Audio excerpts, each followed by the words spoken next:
Un día como hoy, 22 de agosto, en 1864, es fundada la Cruz Roja, cuando 12 países adoptan durante la Convención de Ginebra un acuerdo para mejorar las condiciones de los enfermos y heridos en tiempos de guerra. El humanista suizo Jean-Henri Dunant propone además la neutralidad del personal médico y la implementación de un emblema internacional para identificar las provisiones y al personal. Este es un homenaje a la bandera suiza, nación de Dunant, aunque a fines del siglo XIX se adopta también el símbolo de la media luna roja para los países islámicos. La Cruz Roja ha desempeñado su labor humanitaria en la mayoría de conflictos armados que se han librado en el mundo. 66 años más tarde, un día como hoy, en 1930, el entonces teniente coronel Luis Miguel Sánchez Cerro se subleva contra el gobierno del presidente Augusto B. Leguía en Arequipa. El movimiento revolucionario se expande rápidamente por el sur del Perú y llega a Lima, poniendo fin el 25 de agosto al conocido Oncenio de Leguía. 2 días después, Sánchez Cerro llega a Lima y es recibido con gran algarabía, siendo inmediatamente elegido presidente de la Junta de Gobierno. No obstante, su mandato es muy breve, pues los efectos de la crisis económica mundial de 1929 generan gran descontento y acaban por obligarlo a abandonar el poder en marzo de 1931. Esto sucedió un 22 de... Un día como hoy, 21 de agosto, en 1911, el cuadro más famoso de la historia, la Mona Lisa, desaparece del Museo del Louvre. El autor del robo es el obrero italiano Vincenzo Peruggia, quien esconde la pintura bajo una bata blanca, que era el uniforme que usaban los trabajadores del museo. Tras la desaparición de la obra de Leonardo da Vinci, la policía realiza múltiples investigaciones, llegando incluso a interrogar a Pablo Picasso y encarcelar por unos días al poeta Guillaume Apollinaire. 2 años después, Peruggia intenta vender el cuadro a un anticuario, quien lo denuncia. Al ser detenido, el ladrón declara que solo intentaba devolver la Mona Lisa a su país de origen, Italia. 21 años más tarde, un día como hoy, en 1932, nace en Barranco el destacado historiador, docente e investigador José Antonio del Busto. Estudia en la Pontificia Universidad Católica del Perú, donde luego se recibe como doctor en Historia y Geografía, con apenas 25 años. Su incansable trabajo de documentación lo lleva a convertirse en el mayor especialista sobre Francisco Pizarro y a plantear que Túpac Yupanqui fue el descubridor de Oceanía. Sus destacados trabajos le valen reconocimientos como el Premio Nacional de Cultura Inga Garcilaso de la Vega, la Medalla Cívica de la Ciudad de Lima y la Orden del Sol del Perú. Fallece en el 2006, víctima del cáncer.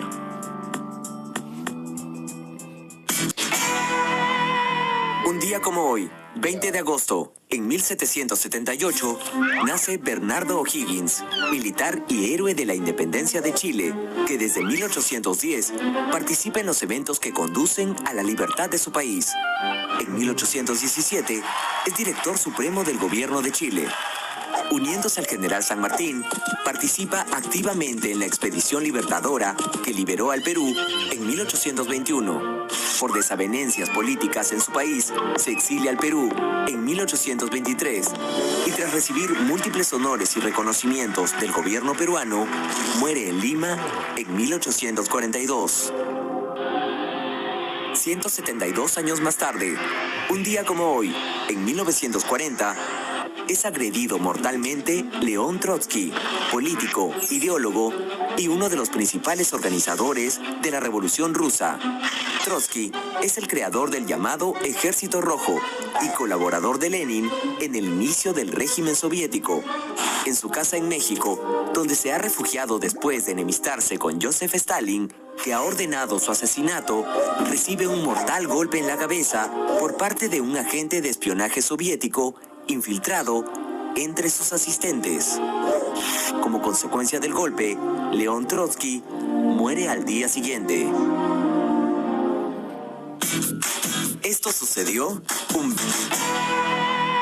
un día como hoy, 15 de agosto de 1914, se inaugura el Canal de Panamá, que une al Océano Pacífico con el Atlántico, siendo la embarcación americana Ancon la primera en atravesarlo.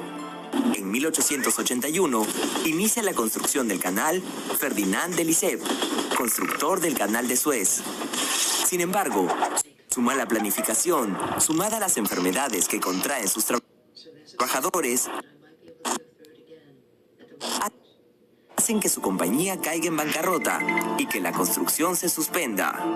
Años más tarde, Estados Unidos compra su compañía y en 1909 retoma la construcción del canal, una de las más grandes de todos los tiempos, con un costo de $400 millones. Años más tarde, un día como hoy, en 1969, empieza el legendario Festival de Woodstock, que lleva por lema 3 días de paz y música. A pesar de su poca experiencia, los organizadores logran convocar a grandes como Jimi Hendrix y Janis Joplin, pero la pequeña ciudad de Woodstock les niega el permiso para hacer el festival. Un granjero les ofrece entonces su terreno, que llega a acoger a más de 400,000 asistentes, de los cuales la mayoría ingresa sin pagar entrada. Los organizadores del festival terminan en bancarrota, pero recuperan lo perdido gracias al documental que se filma sobre el festival. Woodstock es considerado símbolo máximo del movimiento hippie de los años 60.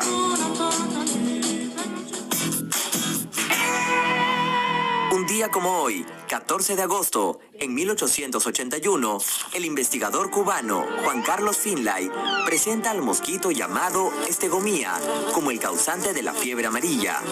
Este anuncio, en vez de despertar el interés de sus colegas, fue acogido con indiferencia y burlas, pues para ellos era inconcebible que un insecto tan insignificante tuviera la capacidad de transmitir tan grave enfermedad. Pese a esto, Finlay continuó sus trabajos experimentales, logrando desarrollar un sistema de inmunización en el ser humano al inocularlo con sangre de los mosquitos transmisores. En 1902, tras el fin de la guerra entre Estados Unidos y España, por la que Cuba alcanzó su independencia, Finlay fue nombrado jefe de sanidad de la nueva república.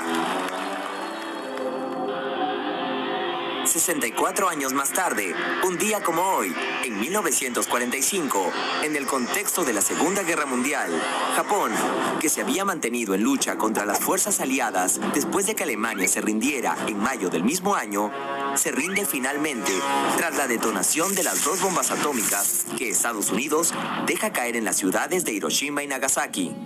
A pesar de su decisión inicial de no rendirse, el efecto de ambas bombas es tal que no le queda otro camino que deponer las armas y con ello culminar definitivamente la Segunda Guerra Mundial.